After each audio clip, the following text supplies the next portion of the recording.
So we have another break from the Marvel Cinematic Universe with another X-Men movie. And honestly, it's probably one of the best X-Men movies that we've ever had. And everyone seems to think that as well. So I guess let's dive into the plot, shall we? In 1944, during World War II, a young Eric Lenshier, I'm sorry if I pronounced that wrong, I'm truly apologetic for that, unleashes his mutant powers for the first time, outside of a Nazi death camp, as a young Jewish boy. This never ends well, does it? And he's basically stolen away by Klaus Schmidt for experimentation. At the same time, young Charles Xavier meets a young shapeshifter named Raven, later Mystique, inviting her to live with him as his sister. Years later, Eric is hunting down former Nazis in order to find Schmidt in order to avenge the death of his mother, while Xavier is graduating from Oxford. You can see that these two have very different lives. At the same time, CIA operative Maria McTaggart is investigating the Hellfire Club, discovering that they're an infected group of mutants. Maria decides to track down Xavier for his expertise on mutations after reading his thesis, and the pair encounter Eric as he plans to kill Schmidt, now known as Sebastian Shaw, with the future Professor X and Magneto meeting for the first time. The two decide to work together to beat Shaw, the Hellfire Club, form the first incarnation of the X-Men, and prevent Shaw from igniting World War III and planning the first rise of the mutants.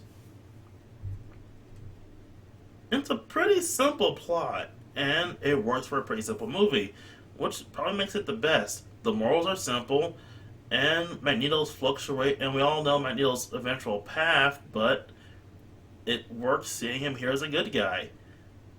Well, that and the actors, the chemistry between James McAvoy and Michael Fassbender as Professor X and Magneto, respectively, is great. I truly believe that these are two great friends. Even if the time that they spend on screen together is pretty short in comparison for the whole movie, when they are on screen together, they make each other better, which is the best thing for two people trying to be friends. If I had to think of any downsides, it's honestly the timeline confusion. This is something pretty much every X-Men movie will have going forward, and the child versions of the X-Men make cameos, like the X-Men from the first movie make cameos. This movie takes place in the 1960s. These are kids who are around 6 to 10 years old. And the first movie has to happen in the early 2000s. Which begs the question about how old everyone is. I can understand like people like Magneto, Professor X, and whatnot, but Cyclops, Jean, Storm, etc. How old are these guys again? And yes, the next movie pretty much hits the cosmic reboot in order to explain the continuity snafus in this one, but that happens later. I'm talking about the now.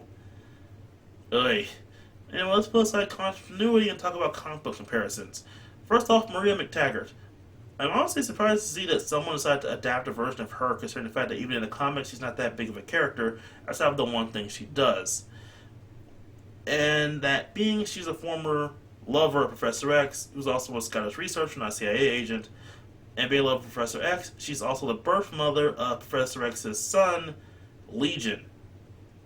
Legion is a gigantic bag of worms. He's a Omega level mutant with about any power you can think of, a million personalities for each of those powers, and he now has his own TV show on FX.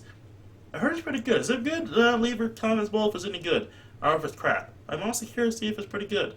I want it to be good. Anyway, next up is Sebastian Shaw. He's pretty odd here. Yes, he's still leader of the Hellfire Club back in the comics, but his powers are changed. He does do the whole absorbing kinetic energy thing, but in the comics, he does it to enhance his own physical strength and invulnerability. Here he's doing it, here he's basically redirecting it to serve as energy attacks and whatnot.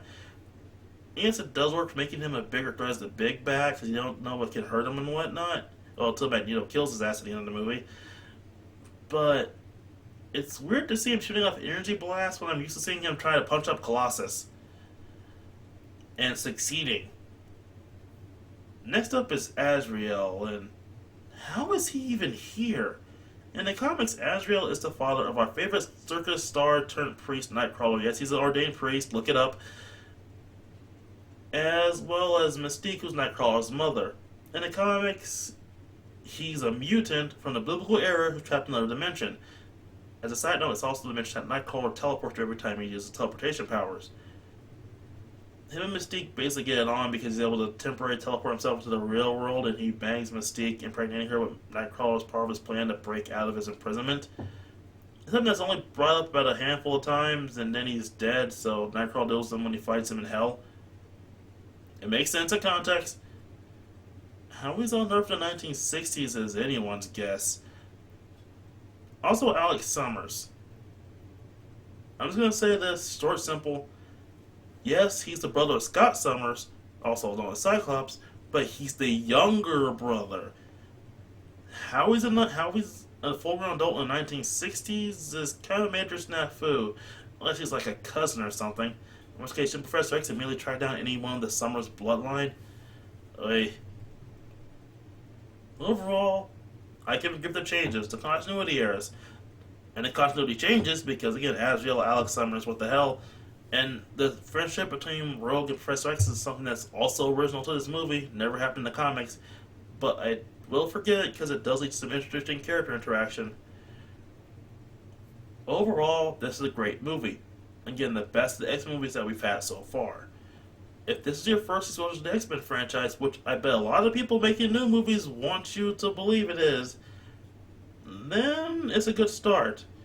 Considering the fact that the next movie is essentially a soft reboot, this might as well be your first experience with the X-Men movies. But we'll talk about that when we get to it. So, till next time, everybody.